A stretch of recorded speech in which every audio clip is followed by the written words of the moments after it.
Oi, galera! No script de hoje, o tema é Idade Média, Crise Feudal.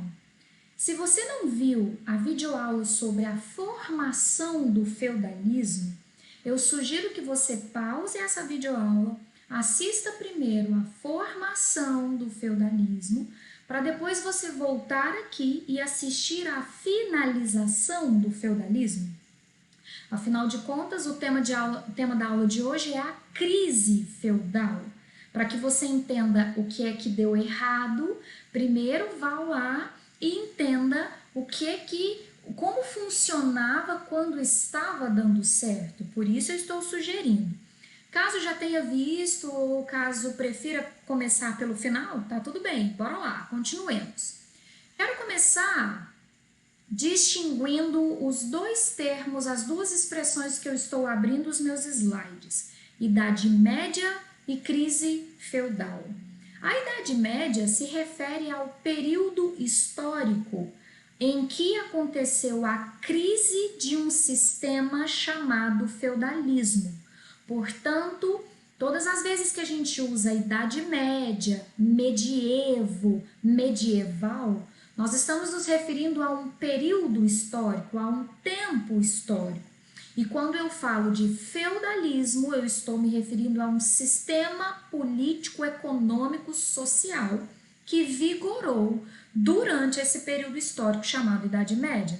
É como se o capitalismo estivesse para a Idade Contemporânea, assim como o feudalismo esteve para a Idade Média, ok? Então, quando eu digo que a aula de hoje será sobre a crise feudal, eu vou te contar, nós vamos conversar sobre os motivos que fizeram o feudalismo desmoronar. Quais os motivos fizeram esse sistema começar a dar errado, né? Que crise é essa? Quais as causas dessa crise? E a crise feudal, isso é importante, ó. A crise feudal é um dos motivos que faz a Idade Média chegar ao fim, ok? Existem outros motivos que nós vamos abordar em outras videoaulas que também colaboram com o fim da Idade Média e a chegada da Idade Moderna. A crise do sistema que vigorava é apenas mais um dos motivos, certo? Então, só para você se lembrar, a Idade Média é um período que começou precisamente no ano de 476, quando Roma caiu, o principal império da Idade Antiga é dominado pelos bárbaros por uma crise interna e chega ao seu período de queda, ao seu momento de queda no ano 476, que é o ano símbolo, o ano marco, né, definido pelos estudiosos.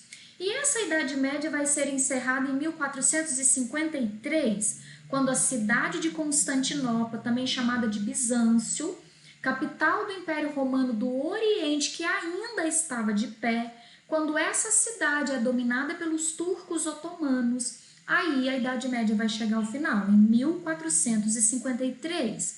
Então eu tenho menos de 1000 anos compreendendo esse período chamado Idade Média.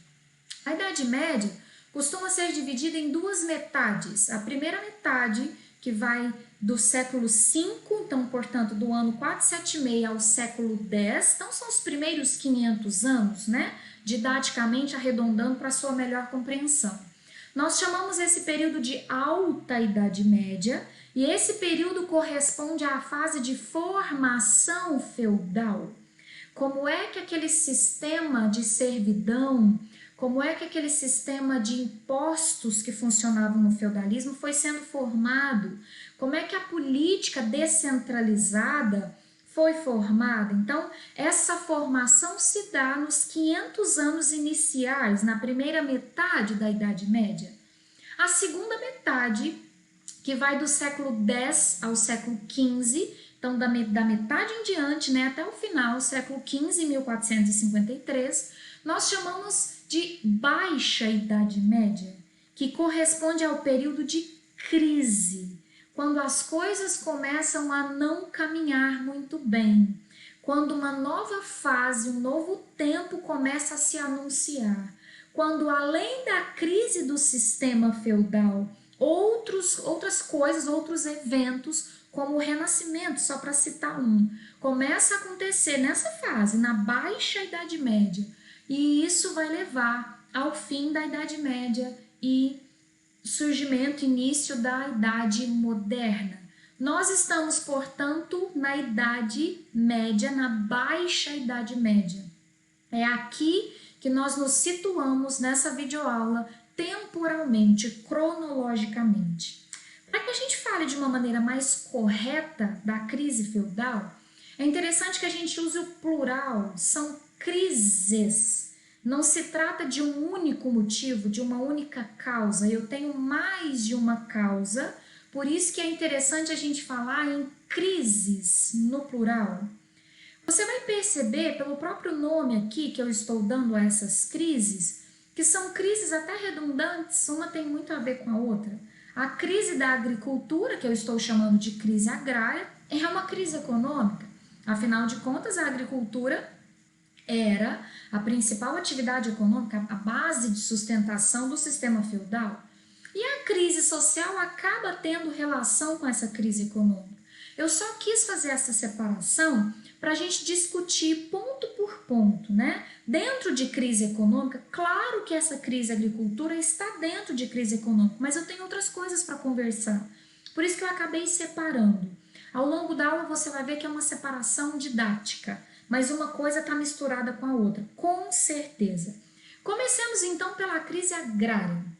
Essa crise da agricultura nada mais é que um momento em que a oferta de terras está menor que a demanda. Não é difícil entender isso. Eu tenho uma população que precisa ser alimentada, então eu tenho uma necessidade de alimento, de produção de alimento, uma quantidade de produção de alimentos que não está sendo atingida. Eu tenho uma demanda muito alta e as terras disponíveis para a agricultura, lembre-se de terras agricultáveis, né? A oferta dessas terras está menor do que a demanda. Além dessa oferta de terras menor do que a necessidade, eu tenho já um processo histórico, não apenas medieval, não é só da Idade Média. Eu tenho um processo histórico desde a Idade Antiga de técnicas predatórias sendo praticadas, queimadas. Ah, Jane, mas a rotação de culturas já é uma prática da Idade Média. O feudalismo já desenvolvia isso. Sim, mas e para trás? E lá atrás, e lá na Idade Antiga, em que não se praticava a rotação de culturas? Isso acabou deixando a terra um pouco cansada, que vai misturar com essas técnicas predatórias, que eu citei apenas uma aqui, no caso as queimadas, e essas técnicas predatórias cansam essa terra, né? E como você sabe, a natureza, uma hora, ela dá a resposta. Você vai explorando, vai sugando o que ela tem a te oferecer, e em algum momento ela vai te mostrar o desequilíbrio que foi causado. Aí vem as alterações climáticas. De tanto a natureza ser sugada, de tanto essas queimadas serem praticadas, o desmatamento ser praticado, essas alterações, esses desequilíbrios ambientais, uma hora a resposta chega, a conta chega. Então, que conta seria essa? Alterações climáticas. Chove demais ou chove de menos, chuvas torrenciais ou secas prolongadas. Junta isso tudo. Eu tenho uma população grande precisando ser alimentada. Eu tenho um número X de terras que não está sendo suficiente. Eu tenho técnicas predatórias historicamente sendo praticadas. E eu tenho chuva demais ou chuva de menos. Isso é problema para a agricultura. Não precisa ser um agrônomo ou alguém que trabalha com terra, com plantação, para a gente entender que se chove muito, problema para a plantação. Se chove pouco, problema para a plantação. Consequências da crise agrária ou efeitos, vai diminuir a oferta de alimentos, porque eu vou ter plantado e eu não vou colher na mesma medida. Vai diminuir o que eu vou colher de alimentos. esses alimentos lá dentro de um feudo já vai ser diminuído e vai ser pouco para alimentar todo mundo que está dentro de um feudo. Os servos certamente vão começar a sentir falta de alimento, vão começar a morrer de fome. Mas pense esse alimento que está pouco, lembre-se da crise agrária, dos desequilíbrios, né? Da chuva de mais ou chuva de menos. Esse alimento que já está pouco, que não está dando para satisfazer as necessidades de um feudo, esse alimento já estava indo para um burgo para ser comercializado. Afinal de contas, eu estou na Baixa Idade Média. O comércio já foi renascido, já existe um movimento de retornar às práticas comerciais. Isso é lá da Alta Idade Média.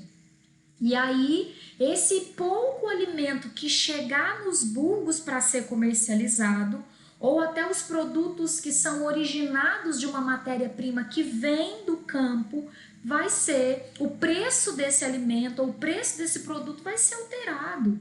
Quando eu tenho pouco produto para oferecer, o preço sobe. Então veja, quando começa a faltar alimento, quando começa a diminuir a oferta, tanto o feudo, lá dentro do feudo, ele vai sentir os efeitos dessa crise, quanto o burgo, os burgueses, o comércio vai sentir, porque os preços vão ser alterados, vão ser aumentados, né? E aí, basicamente, eu vou ter como efeito maior desse efeito dominó, eu tenho a fome. Muitas pessoas vão começar a morrer porque lhes falta alimento. Então, uma das palavras-chave para a gente entender essa crise feudal, fome. Por causa disso, desse processo que eu esmiucei, que eu desenvolvi com vocês aqui agora. Quando eu falo da crise econômica, como eu já disse, a crise agrária está dentro da crise econômica, é uma redundância, faz parte, está tudo misturado, mas eu tenho outra coisa para falar. Essa queda na produção agrícola, né, que está causando fome, porque está chovendo demais ou está chovendo de menos, essa produção agrícola é a base da economia. A economia feudal é uma economia basicamente agrária. O comércio ressurgiu, sim, mas ele ainda não ultrapassou a importância da agricultura.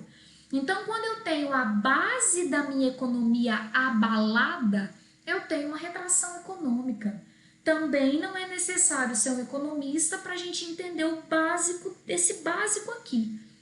Se a minha principal atividade econômica for afetada por uma crise, como um todo a minha economia vai sofrer, né? Só você pensar em Brasil, vamos dar um salto de tempo e de lugar. É só você pensar em Brasil em tempos de crise de 29. Nosso principal produto era o café. E quando os Estados Unidos deixam de comprar o nosso café, a economia como um todo vai sentir, né? Nesse tempo, a agricultura é a base da economia, portanto, uma retração econômica total, inteira. Outro tópico, outro ponto dentro de crise econômica. O renascimento comercial e urbano já tinha acontecido. Isso está lá na outra videoaula, faz parte da Alta Idade Média. Renascimento do comércio acontece, junto desse renascimento das trocas comerciais, a própria cidade vai começar a recuperar, né? O mundo vai deixar de ser somente rural e as cidades, os núcleos urbanos vão começar a ressurgir. Nesses núcleos urbanos, praticando-se o comércio, eu tenho o retorno do uso da moeda. E como era a moeda dessa época? Desde os tempos romanos, desde a Idade Antiga, metal, prata, bronze. Só que eu tenho nesse momento um esgotamento das minas europeias. De tanto eu explorar esses recursos minerais, eles esgotaram. Então eu tenho outro motivo para a crise econômica. Além da crise agrária, que é a base da minha economia, o comércio começa a sentir outro efeito, que é a falta de moeda, por conta do esgotamento das minas europeias. Outro tópico, seguindo, a crise social. Na crise social, eu tenho que discutir 3 pontos com vocês. A peste negra, a famosa peste negra, rebeliões e a Guerra dos 100 Anos, começando pela Peste Negra. A Peste Negra, a partir do ano de 1348, então veja que eu já estou bem no finzinho. Não se esqueça disso, porque talvez essa data pode te confundir um pouquinho. Eu acabei de te falar assim, que estava tendo muita gente para ser alimentada e pouco alimento por causa de chuva de mais ou chuva de menos. De repente eu começo a falar para você que por conta dessa peste negra, a partir de 1348, muitas pessoas começam a morrer. Então talvez você pense, ué, Giane, mas não tinha muita gente, agora tem pouca gente? Preste atenção no tempo, no período. Lá eu estou no início, então vamos usar um ano base aqui. Lá eu estou no ano de 1100. Aqui eu estou 200 anos depois. Então, 200 anos depois, eu tenho uma crise social, uma peste que vai matar muita gente, ok? A partir de 1348, os anos finais da Baixa Idade Média, a Europa passa por uma pandemia. Vamos definir pandemia? A diferença principal entre pandemia e epidemia é a escala, basicamente a escala. Uma epidemia pode estar concentrada num único estado, talvez num único país, isso seria uma epidemia. Talvez numa única cidade, em vários bairros, eu tenho uma epidemia de dengue, né? Quando a gente usa a palavra pandemia, que é o caso aqui da peste negra, eu já estou falando de uma escala bem maior. Não é apenas numa cidade, num estado ou num país. Eu já estou falando de escala mundial. Muitos países sofrendo de uma mesma doença. É exatamente o caso da peste negra. Observe comigo esse mapa para você entender que tamanho de pandemia que nós estamos falando. Toda essa parte escura, toda essa parte preta do mapa foi alcançada pela peste negra. Então era uma pandemia mesmo, muitos países sofreram com essa pandemia. Causa dessa pandemia, o que era isso? Uma doença muito grave, que acredita-se que teria vindo da China, da Ásia, através das viagens comerciais, dos navios comerciais, né? Que eles trazendo ratos que tem pulga, nessa pulga, então a pulga seria o hospedeiro, né? Essa pulga trazia a bactéria que em contato com o ser humano, se essa pulguinha picasse no ser humano, transmitia a peste negra. Em uma semana a pessoa falecia. Por que peste negra? Numa dos seus tipos mais graves, a chamada peste septicêmica, a peste negra causava a necrose de mãos e pés, né? de pontas assim do corpo humano. Então escurecia a mão, ficava preta a mão. Essa peste também é chamada de peste bubônica. Por que do nome bubônica? Porque ela causava bulbos, nódulos. O sistema linfático reagia à presença dessa bactéria e aí esse sistema linfático fazia o corpo responder com caroços, né? Com gânglios inchados, com nódulos. Por isso também chamada de peste bubônica. Então veja, uma doença transmitida pela pulga, a bactéria está na pulga, a pulga está no rato e o rato foi trazido da Ásia por causa do renascimento comercial. Então era muito normal navios lotados de ratos, né? E nas cidades também era normal a presença de ratos. Por quê? Por causa disso que está aqui no meu slide. Eu estou num tempo em que não tem água encanada, esgoto encanado. Era a céu aberto mesmo, eu não tenho saneamento básico. Então a presença de ratos é muito normal. E é esse rato, ou precisamente a pulguinha que está nesse rato, que traz a bactéria que passa a doença. E depois que o ser humano pega a doença, ele pode passar de ser humano para ser humano, né? Então, por isso, essa peste chegou a matar 1/3 da população europeia. 1/3. Veja que a causa científica é bactéria, por causa de ratos, né? Por causa de falta de saneamento básico. Mas na época não foi interpretado assim.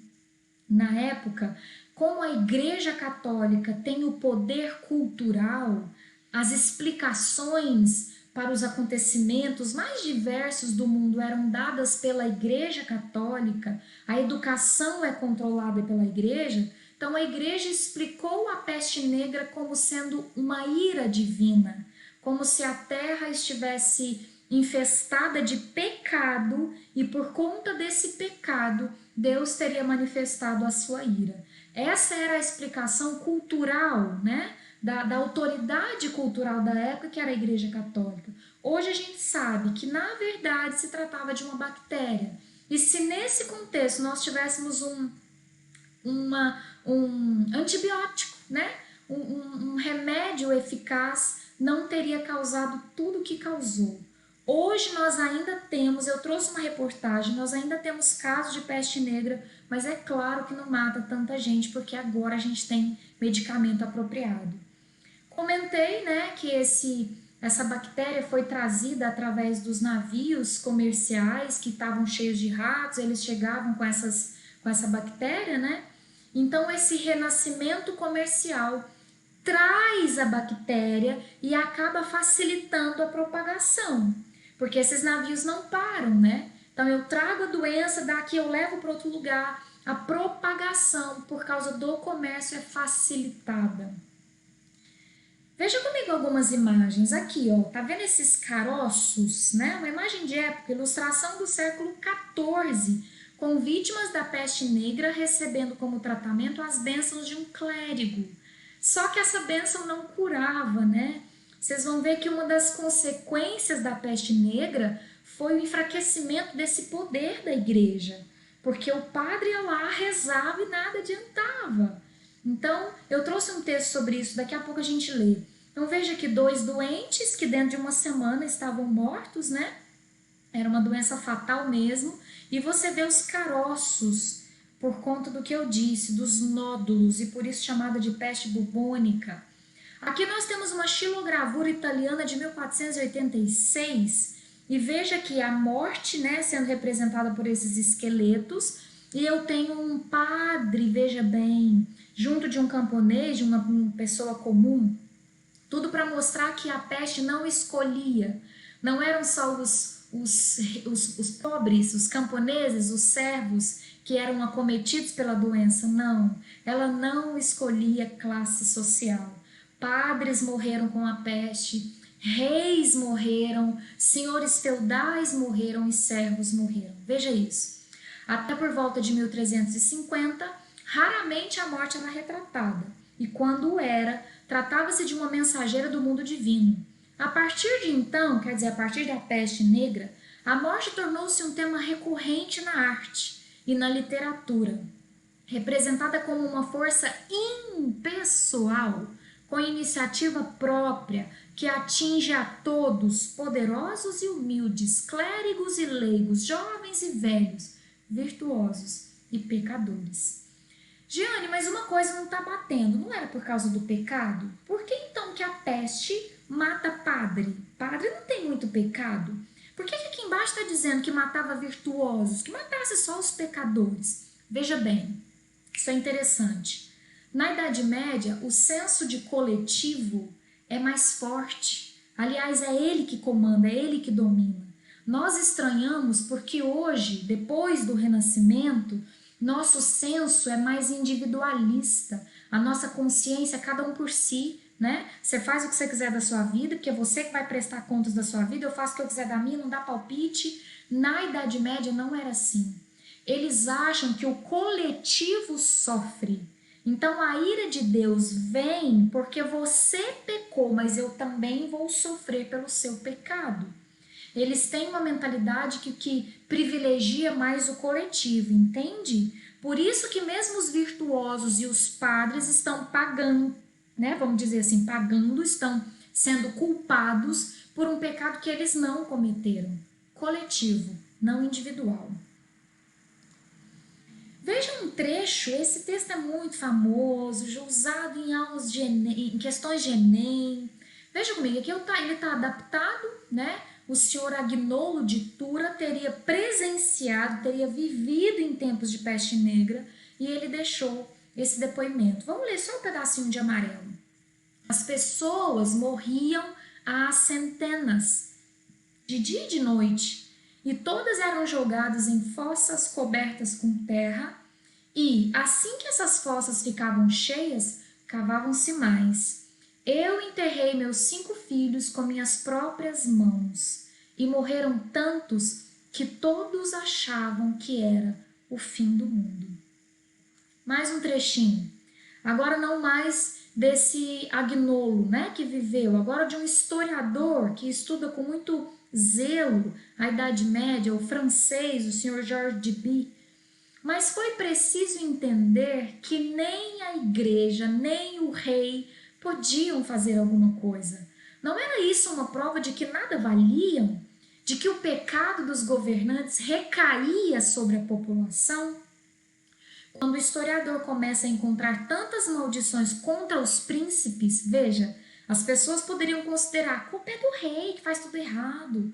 Aí veja, eles começam a amaldiçoar. Então, tantas maldições contra os príncipes, novas formas de devoção e tantos feiticeiros sendo perseguidos, é porque de repente começou a se estender o império da dúvida e do desvio. Veja, imagine se você vivendo nesse tempo. A igreja dizendo que é por causa de pecado, porque é ira de Deus, que a culpa é nossa. Mas não é a igreja também que oferece o perdão? Não é a igreja que pode fazer uma oração a Deus, que pode pedir esse perdão, que pode intrometer de alguma forma? E, no entanto, ela não estava conseguindo fazer nada. Então, começa-se a lançar, para usar palavras do Duby, não minhas, começa-se a formatar, a se estabelecer as bases de um império de dúvida contra a igreja e contra o próprio rei. Mas, poxa, o rei não pode fazer nada. Cadê a ajuda do rei? Ele está aí para nos proteger. Você se lembra do tratado dos senhores feudais com o rei? O rei falava, eu te dou essa terra e nós vamos proteger um ao outro de qualquer perigo. E de repente, diante de uma peste, diante de uma doença invisível, o rei não pode proteger. E a função dele era proteger o seu reino, os seus feudos. Império da dúvida estabelecido. Dúvida contra a igreja, dúvida contra o rei. Ainda não é o fim, pelo amor de Deus, a igreja católica não acabou, não morreu, até hoje ela tem muita força, mas é o início de uma dúvida crescente, né?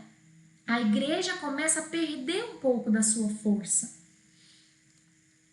Tem mais um pedacinho. De onde vinha o mal? Do pecado? A culpa é dos judeus, diziam muitos. Coitado, até os judeus foram culpados disso. Observe então que não foi só Hitler que era implicado com os judeus, né? Desde a Idade Média, os caras eram culpados, né? Essa peste está vindo por conta dos judeus. Diziam muitos, eles envenenaram os poços. Tudo é pretexto para massacrá-los. O mesmo historiador, não sou eu dizendo. Ou então dizia-se, é a cólera de Deus. As pessoas flagelam-se para aplacá-lo. Deixa eu reforçar esse final. Cólera, raiva, ira. Isso aqui é a raiva de Deus, porque nós estamos fazendo tudo errado. O pecado está muito na terra. Aí as pessoas se flagelavam. Já viu aquela cena daquelas regiões lá do Oriente que as pessoas se machucam para tentar conseguir o perdão? Isso também aconteceu em tempos de peste negra. As pessoas começavam a se flagelar, a se colocar em penitências duras para ver se aplacava, se abrandava a ira de Deus. Olha isso, em pleno século XXI, a notícia de 15 de outubro de 2015, uma notícia da BBC, Estados Unidos convivem com a peste que matou milhões na Idade Média. Olha isso que eu falei, né? As extremidades que necrosavam. Olha uma mão negra, e daí peste negra. Peste bubônica, a forma mais comum da doença, afeta os nódulos linfáticos. Só que hoje não vira pandemia, né? Nessa reportagem está sendo detalhado que talvez os camundongos nos Estados Unidos, aqueles esquilinhos, parecem esquilinhos, né? O meu vocabulário de bichinho, de reino animal é muito bom, né? Não é bem isso, mas aqueles roedores que tem muito lá nos Estados Unidos, né, no clima frio, estariam sendo os hospedeiros da pulguinha que tem a bactéria, enfim, não seria exatamente no rato, porque hoje tem saneamento. Você poderia perguntar, mas poxa, gente, século XXI, como assim? Não tem mais saneamento? Os ratos não estão por aí? Então, esses roedores estariam sendo os bichinhos, né? Estavam carregando essa bactéria. Mas hoje não é grave porque a gente tem remédio. Ainda dentro de crise social, então fechei peste negra, ok? Crise social, porque a peste negra vai matar muita gente. Aí pensa, gente, mata muita gente, volta aquele ciclo. Se morre muita gente, tem pouca gente para trabalhar, tem pouco alimento, morre de fome. Uma coisa puxa a outra, percebeu, né? Olha a crise social, que rebeliões que eu tô falando, também muito fácil de entender. A mão de obra está caindo, por um motivo ou por outro. As pessoas estão morrendo, os trabalhadores estão morrendo por causa da peste negra. Você viu lá o depoimento do Agnolo? Ele perdeu 5 filhos, né? 5 trabalhadores, 5 pessoas a menos para trabalhar. A mão de obra está caindo porque tá gente morrendo na peste por causa da peste negra e tem gente morrendo por causa de fome, que já é o processo que começou lá atrás. Tá faltando comida. Por que tá faltando comida? Porque tá chovendo muito, tá chovendo pouco, porque o alimento tá caro, certo? Queda na mão de obra. Se a queda na mão de obra se dá ou pela fome ou pela peste negra, eu tenho um aumento da exploração. Como assim, Jeane? Escute. Vamos lá, vamos usar o exemplo do Agnolo. Ele tinha 5 filhos, enterrou os 5. Os 5 filhos dele talvez ajudavam ele lá na labuta, na plantação, na colheita. De repente, sem os 5 filhos, ele está sozinho. O que o senhor feudal vai fazer com o Agnolo que está sozinho? Mandar ele trabalhar o dobro, o triplo, aumentar a exploração em cima dele. Bora, Agnolo, tá faltando alimento, cara. Bora trabalhar. Ah, mas eu perdi 5 filhos, eles não estão me ajudando aqui. Problema seu, cara, vamos ter que trabalhar. Ou a própria perda, a saúde emocional do cara. O cara que perdeu o pai, o cara que perdeu a mãe, ele tá lá com ajudantes, beleza, os filhos estão trabalhando, mas ele tá produzindo menos porque ele tá mal, ele ainda não recuperou a perda, né? Perdeu a mãe, perdeu o pai, perdeu a esposa para a peste. Então a produtividade cai e aí o patrão aumenta a exploração. Bora trabalhar, cara. Trabalho o dobro, o triplo. É isso que eu estou chamando de aumento da exploração. Só que o servo, que já tá triste porque tá com fome, não tá comendo direito, tá triste porque tá perdendo parente na peste negra, o que o servo vai fazer? Se rebelar. Veja como uma coisa puxa a outra, como é um efeito dominó. Fome, que mata pessoas, peste, que mata pessoas. Quem sobrevive passa a ser muito explorado. Essa exploração causa revolta, rebeliões. Galera, existem casos na literatura da época narrando morte, assassinatos de senhores feudais pelos servos. Veja bem, o servo está tão explorado, ele não está aguentando tanta exploração, ele não tá aguentando tanta pressão que ele acaba matando o senhor feudal. A gente tem casos assim. Então veja que como esse sistema político-econômico está abalado.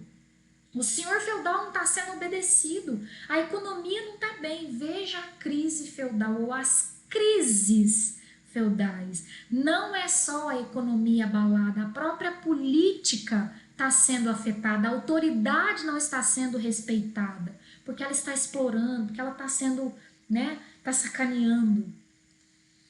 E eu tenho, por fim, mais um motivo para essa crise social, a Guerra dos 100 Anos.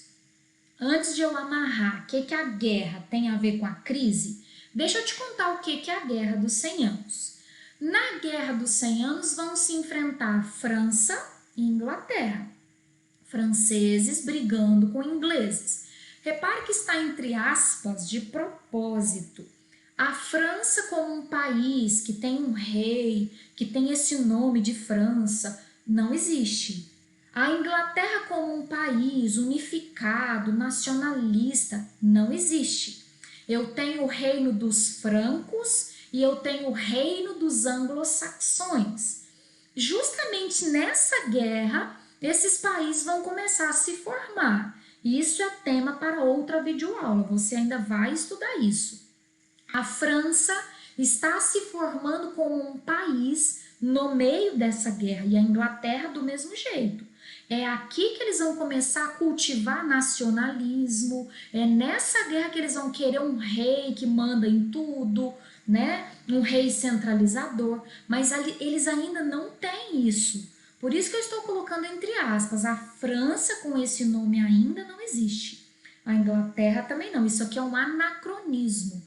Eu só estou colocando França versus Inglaterra para ser didática, ok? Para facilitar seu entendimento. Qual é o motivo da briga? Que os franceses ou os francos estão brigando com os anglo-saxões. Dois motivos. Eu tenho um território sendo disputado, tanto a França quanto a Inglaterra querem esse pedaço, que é chamado de Flandres, uma região rica em recursos minerais, interessante para os dois lados, então está rolando uma disputa, mas esse seria o principal motivo. A Inglaterra está solicitando o trono francês. O rei da França, o suzerano dos francos, suzerano, ainda estou na Idade Média, o suzerano dos francos faleceu, não deixou herdeiros. A Inglaterra, percebendo a possibilidade, a oportunidade, pensou, opa, então vocês não têm sucessor? O rei daqui, o rei dos anglo-saxões, tem sangue de vocês. O tataravô dele era francês, então ele tem direito ao trono, certo?